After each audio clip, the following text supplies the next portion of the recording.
MP के CM Mohan Yadav का बयान। राहुल गांधी हार के बाद अमेठी छोड़कर भाग गए। केरल के बाद समुंदर आ गया, नहीं तो अरब जाकर चुनाव लड़ते मोहन यादव। गाजीपुर में गाजे बाजे वाले जिनका आतंक चलता था, ये इस देश की खाते थे, बाहर जाकर दूसरे देश की बजाते थे। ये इस देश में रहकर पाकिस्तान जिंदाबाद के नारे लगाते थे। बीजेपी सरकार की हिम्मत है कि पाकिस्तान जिंदाबाद का नारा लगाने वालों को घर में घुसकर मारा। जो राम, कृष्ण, गीता, गौ माता को नहीं मानते, वो लोग किस आधार पर वोट मांगने आ रहे हैं। मोदी सरकार बनेगी तो हम मथुरा में मुस्कुराएंगे। मोहन यादव। देश में तथाकथित 25 परिवार हैं जिन्हें सारे पद चाहिए। गुंडागर्दी करने वाले, बम फोड़ने वाले, गोली चलाने वाले ठिकाने लग गए। मोहन यादव। गाजीपुर में कुछ यदुवंशियों की हत्याएं हुई तो बड़ी पार्टी वाले वहां नहीं गए। मोहन यादव।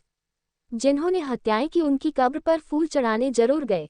बीजेपी प्रत्याशी पारसनाथ राय के समर्थन में कर रहे थे चुनावी सभा।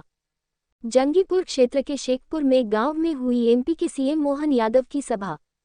खबर गाजीपुर से है, जहां चुनावी सभा को संबोधित करते हुए एमपी के सीएम मोहन यादव ने कहा कि राहुल गांधी हार के बाद अमेठी छोड़कर भाग गए। केरल के बाद समुंदर आ गया, नहीं तो अरब जाकर चुनाव लड़ते। मोहन यादव ने कहा कि गाजीपुर में गाजे बाजे वाले जिनका आतंक चलता था, ये इस देश की खाते थे और बाहर जाकर दूसरे देश की बजाते थे। ये इस देश में रहकर पाकिस्तान जिंदाबाद के नारे लगाते थे। सीएम मोहन यादव ने कहा कि बीजेपी सरकार की हिम्मत है कि पाकिस्तान जिंदाबाद का नारा लगाने वालों को घर में घुसकर मारा। मोहन यादव ने कहा कि जो राम, कृष्ण, गीता, गौ माता को नहीं मानते, वो लोग किस आधार पर वोट मांगने आ रहे हैं। मोहन यादव ने कहा कि मोदी सरकार बनेगी तो हम मथुरा में मुस्कुराएंगे। उन्होंने कहा कि देश में तथाकथित 25 परिवार हैं जिन्हें सारे पद चाहिए।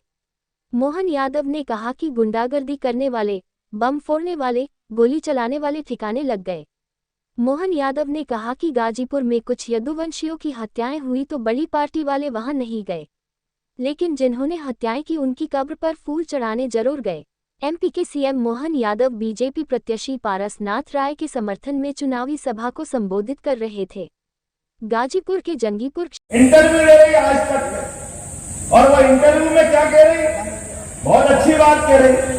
उनके भाई साहब चुनाव लड़ रहे हैं, पहले अमेठी बर्बाद कर दिए, रायबरेली की तरफ बढ़े हैं, या रायबरेली से लड़ेंगे। बताओ आप, चुनाव कभी हार जीत होती रहती है, लेकिन हार से इतना डर कि ऐसे भागे। लोग कहते हैं कि वो तो केरल के आगे समुद्र आ गया था तो वायनाड से लड़े, नहीं तो अरब में जाके लड़ते, उनको तो जगह ही नहीं मिल रही, वो कहां तक भाग रहे। और वापस आने का मौका आया तो अमेठी में स्मृति ईरानी जी के साथ मैं भी मौजूद था। ये जो गाजीपुर और गाजीपुर के गाजे बाजे वाले जिनका आतंक चलता था, ऐसे देश भर में कभी टिफिन बम फूटते थे, कभी साइकिल बम फूटते थे, पूरा देश आतंकवादियों में था, और यहां से लेके वहां तक एक ही नारे लगाते थे, इस देश का कहते थे, और देश के बाहर जाकर के दूसरे की बजाते थे, इस देश में लेकर के पाकिस्तान जिंदाबाद करने वाले थे। मुझे इस बात की प्रसन्नता है, वो पाकिस्तान के जिंदाबाद करने वालों को उनके घर में घुस के मारने की हिम्मत किसी की रही है तो भारतीय जनता पार्टी की सरकार की रही है। आज किसी की हिम्मत नहीं है हमारे देश के अंदर, देशभक्तों के बीच में आप पाकिस्तान जिंदाबाद करो, डूब मरना चाहिए आपको कोई अधिकार नहीं। हमको तो इस बात का आनंद आता है, क्या ये मोर पंख जो भगवान ने जीवन भर अपने मस्तक पे धारण किया, उन्होंने वो डूबी हुई 5000 साल पुरानी भेंट द्वारका डुबकी लगा करके पानी में भगवान के प्रति आस्था दिखाइए। मोदी जी ने ये हमारे लिए गौरव की बात है। बोले गोपाल कृष्ण भगवान की, द्वारकाधीश की जय का आनंद के साथ।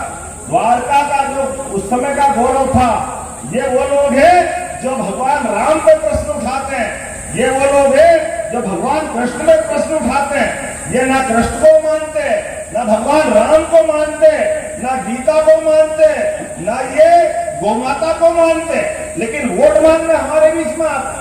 आप बताओ इनको कोई कैसे वोट देगा, और वो भी तब जब चुनाव हमारे ये 2024 का गया कि आने वाले समय में गंगा वालों को जमुना जी बुला रही है, बोलो बुला रही कि नहीं बुला रही? गोपाल कृष्ण भगवान की आपका अपना वोट अब जमुना जी के कृष्ण कन्हैया के लिए। आपने मेरे को मटकी तो दी है यहाँ पे, लेकिन मटकी फोड़ने के लिए आप सबको निमंत्रण दे रहा हूँ, मोदी जी की सरकार बनाओ और आनंद के साथ धूमधाम से हम मथुरा में मुस्कुराएंगे। मुस्कुराना चाहिए कि नहीं मुस्कुराना चाहिए? मुस्कुरा के देना चाहिए कि नहीं देना चाहिए? अरे लोकतंत्र के अंदर गरीब आदमी देश का प्रधानमंत्री बने, गरीब आदमी देश का मुख्यमंत्री बने, ये मौका आना चाहिए कि नहीं आना चाहिए? जब दुनिया का सबसे युवा देश भारत और सबसे बड़ा लोकतंत्र भारत, ऐसे में हमारे लोकतंत्र का गौरव ही है। लेकिन ये तथाकथित लोग इस पूरे देश के अंदर 25 परिवार है, केवल 25, इनके परिवार में ही सारे पद बढ़ जाते हैं। ये 25 से 26वां नहीं आने देते, इनके परिवार में ही सारे पद चाहिए। तो ये हमारे लोकतंत्र का एक तरह से कलंक है। इसको निपटाने के लिए हम सबको संकल्प करने की जरूरत है। और मिलते उत्तर प्रदेश में जिस प्रकार का माहौल बना हुआ है, सभी गुंडागर्दी वाले, सभी प्रकार के बम फोड़ने वाले, दिन दहाड़े गोली चलाने वाले, आतंक के पर्याय ये ठिकाने लगे कि नहीं लगे हैं? कानून की सरकार स्थापित हुई कि नहीं हुई? मुझे जानकारी दी कि भाई साहब यहाँ कुछ यदुवंशियों के हत्याएं हुई, लेकिन हत्या वाली जगह पर यहाँ बड़ी पार्टी के लोग कोई नहीं गए, और जिनके द्वारा हुई उनकी कब्र पे फूल चढ़ाने जरूर गए। दुर्भाग्य की बात है इस देश के अंदर। भाई साहब उनके पास जाओ आपकी मर्जी, न जाओ आपकी मर्जी, लेकिन निरपराध लोग यहाँ मारे जा रहे हैं, तो आपसे उनकी संवेदना नहीं होना चाहिए? जब आपसे उनका कोई संबंध नहीं तो वो क्यों वोट देने जाएंगे आपको? तारीख के दिन 25 तारीख को आपका वोट डलेगा। एक और अच्छा है, 5 दिन आओ आनंद मनाओ, तो दुश्मन की छाती पे मूंग दलो, घूमो अच्छे से, एक एक वोट पकड़ के लाओ, भाजपा के पक्ष में डलाओ।